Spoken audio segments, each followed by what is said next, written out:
Eto, sabi ng isa nating kabayan, good evening, morning kabayan Sok Digital.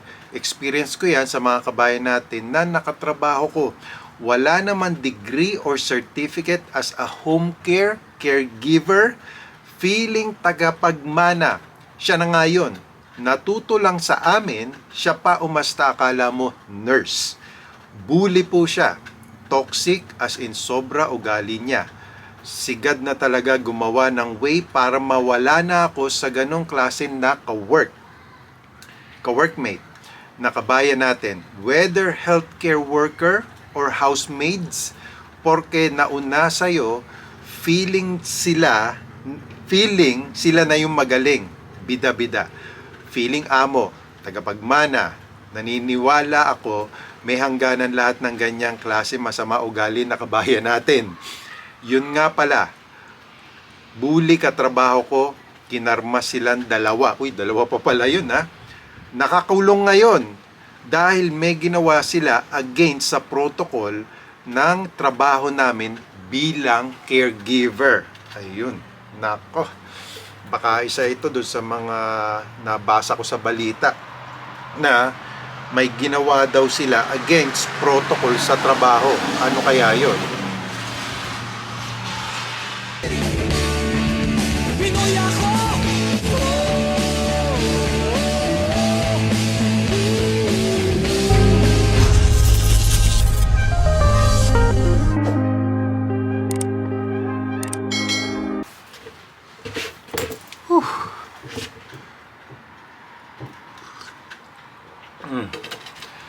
Malamig na ulit ngayon. Para mag-i-snow yata ngayong araw na ito eh. So, kamusta mga kababayan? Salamat sa Diyos sa isa na naman mabuting pagkakataon na tayo magkita-kita muli. Sana po ay lagi kayo nasa mabuting kalagayan. Kape-kape tayo mga kababayan habang tayo nag-uusap. Ito talaga masarap dito eh, sa malamig na panahon. Okay, doon sa mga kababayan po pala natin na gusto mag-apply sa United States of America, good news po. Kasi meron po kaming USA EB3 program. It's opening again, or it has opened again. At nung naglabas nga po ako ng video about that sa Facebook, ang dami po agad nag-inquire and ang dami po agad na nag-fill up ng form. Ito pong US EB3 program na ito is specifically po for caregivers po. And na-overwhelm nga po ako. Akala ko kakayanin kong sagutin lahat ng mga inquiries, lahat ng mga nag-message sa akin, nag-leave ng comment, and nag-fill up ng form. Kasi po, yung nag-fill up ng form, umabot na po ngayon ng nasa 5,000 po. So, ibig sabihin, 5,000 na and counting yung mga interested dun sa caregiver program namin for USA po ito ha, mga kababayan. And sad to say, hindi ko po lahat ma-replyan nung mga nag-comment, nag-message at saka nag-fill up ng form. Kaya po, ang ginawa po ni Miss Marjorie Quintos ay nag-assign na po ng team na magsasagot po dun sa mga nag-fill up ng form. So again, unfortunately po, hindi ko na po masasagot yung inyong mga comments at saka inyong mga personal message sa akin. Kasi nga po, napakadami. Hindi ko akalain na ganun kadami yung interested for the USEB3 program for caregivers po. So, wala pa pong open sa ibang mga trabaho. Nag-focus lang po muna kami sa mga caregivers. So, yan po ang currently na available po sa USEB3 program. At ngayong araw na ito, as again po ay magbabasa tayo ng mga comments ninyo. Kasi yun po yung naipromise ko sa inyo, na basahin ko po yung inyong mga comments, and from there po, doon po ako gumagawa ng mga contents ngayon na ina-upload ko rin po ito sa Facebook as Reels. Pero sa YouTube po, syempre long form video po tayo, and then ikakat ko na lang po siya as Reels. So, eto po ang isang comment ng isa nating kabayan. Sabi po niya is, marami hong ganyan, sip-sip, kahit saan po yang bansa. Kasi nung nakaraan ang ating video is all about grabing stress sa katrabahong Pinay na comment din ng isa nating kabayan. So, yun na sabi niya. Next po. Ito sabi ng isa nating kabayan. Good evening, morning kabayan Sok Digital. Experience ko yan sa mga kabayan natin na nakatrabaho ko. Wala naman degree or certificate as a home care, caregiver, feeling tagapagmana. Siya na nga yun. Natuto lang sa amin, siya pa umasta, akala mo nurse. Bully po siya. Toxic as in sobra ugali niya. Sigad na talaga gumawa ng way para mawala na ako sa ganong klase na ka-workmate. Nakabayan natin, whether healthcare worker or housemaids, porke nauna sa'yo, feeling sila na yung magaling, bida-bida. Feeling amo, tagapagmana, naniniwala ako, may hangganan lahat ng ganyang klase masama ugali na kabayan natin. Yun nga pala, bully katrabaho ko, kinarma silang dalawa. Uy, dalawa pa pala yun ha. Nakakulong ngayon dahil may ginawa sila against sa protocol ng trabaho namin bilang caregiver. Ayun, nako. Baka isa ito doon sa mga nabasa ko sa balita na may ginawa daw sila against protocol sa trabaho. Ano kaya yun? Hindi natin alam kung anong klaseng protocol yun sa trabaho na ginawa nila na ikinakulong nila. Kasi kung ikakakulong mo, that means that could be something that is criminal in nature. Kaya nakukulong, 'di ba? So yun po mga kababayan ha. May mga ganyan talaga tayong mga kasama sa trabaho na feeling nila bida-bida, feeling nila magaling sila at ang masama nang bubuli pa. Kaya nga yun ang nangyari sa kanilang kapalaran. So, eto po, next. May mga ganyan po talagang Pinoy-Pinay dito sa Canada. Dito po sa company ko, napakasipsip din nung isang kasama naming Pinoy. Kaso di naman siya ma-promote kasi puti lang nagiging bisor dito. At saka useless yung pagiging sipsip niya. Ganun pa din naman work niya. Walang pinagbago. Yung workload ganun pa din. At saka, napaka-toxic po dito sa workplace at pati sa bahay dati. Lahat po ng negative at bad behavior, nasa kanya na po. Actually, ito pong ka-work ko dito is pinaka-toxic sa lahat ng toxic na nakilala ko. Wow, grabe naman. Sobrang toxic naman nung kabayan na kasama niya.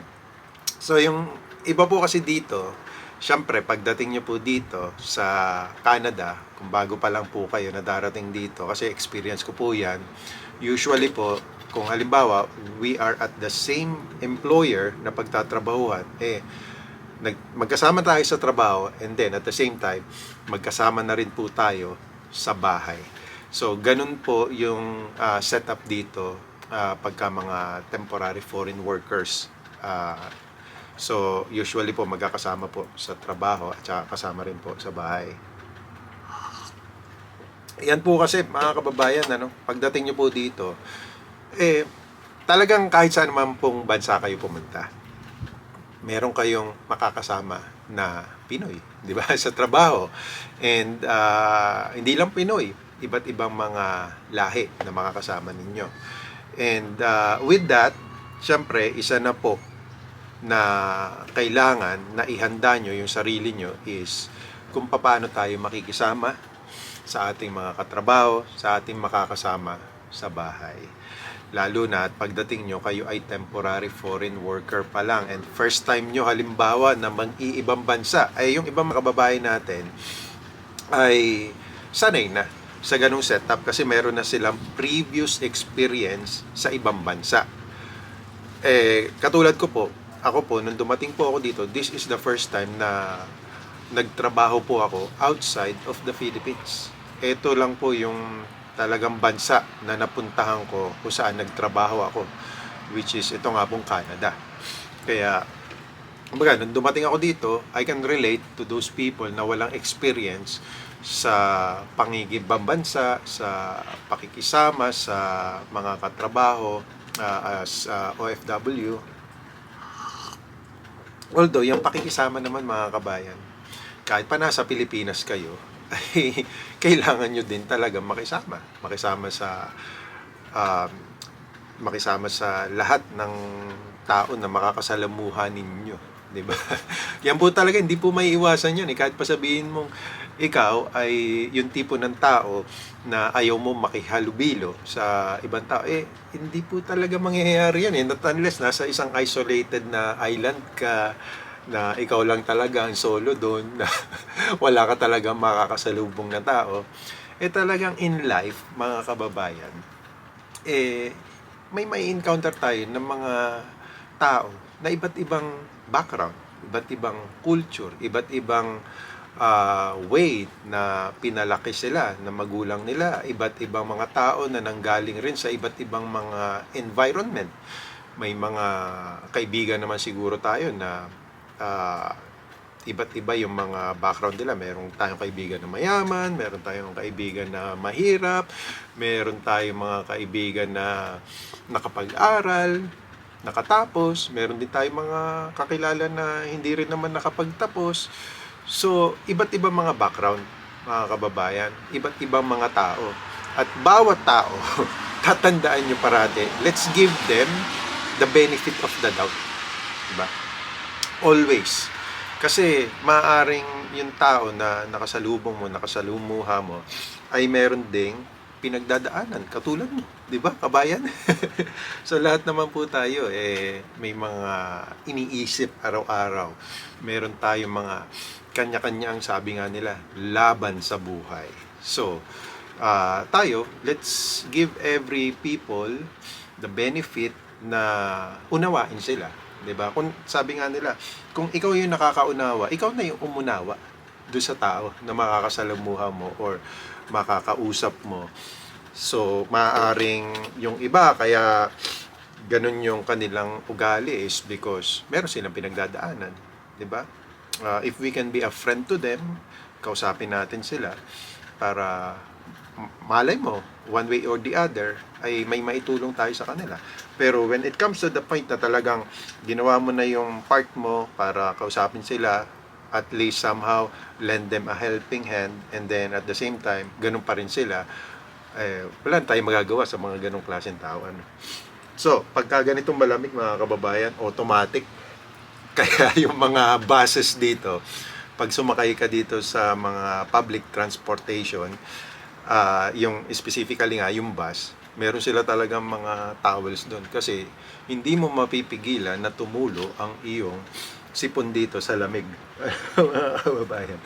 So, hanggang dyan lang po muna for today mga kababayan. And as always, don't forget to leave a comment below para po mapag-usapan po natin yung mga tungkol sa mga buhay-buhay natin. And somehow, ay makapagbigay ako ng